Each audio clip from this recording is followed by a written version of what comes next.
We're in the home stretch now with just a couple of modules left to go. This week, I really want to focus on the topic of collaboration, using Google Docs and spreadsheets specifically as our tool of choice.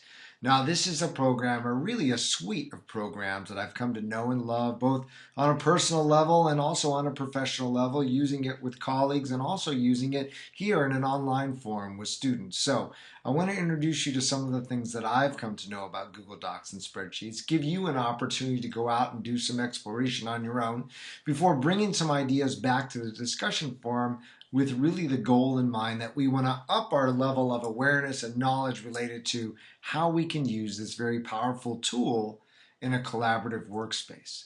Now, personal story. A couple weeks ago, as I was developing this content and really thinking about what I wanted to focus on for this module, my daughter, Jordan, who's 13 and currently a 7th grader at the local junior high, came home one night with a note. She says, "Daddy, I need you to look at this and let me know if this is okay." So I sat down, I read the note.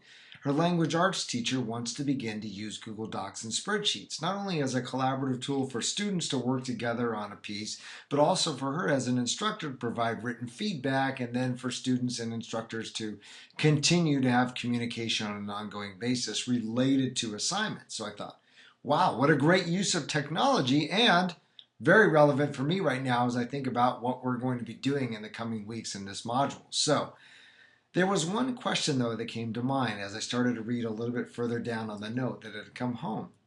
There was a series of questions, and the questions went something like this. Does your child have permission to set up a Gmail account at school? Yes, no, or yes with questions. So, of course, my position here at Azusa and all of the work that I've done with technology, I checked the box yes with questions.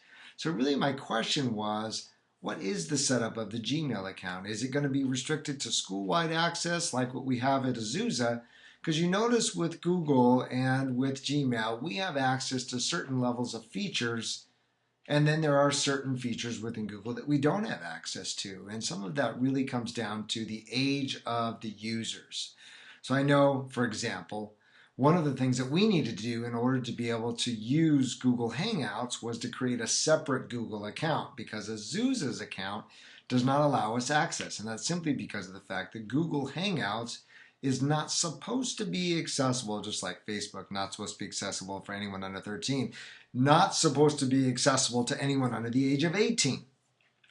So that, of course, is a concern of mine. Not that my daughter would be doing anything inappropriate in the Hangouts, but just simply because of the fact that, was she aware as an instructor that there was this level of access, or had they already accounted for that?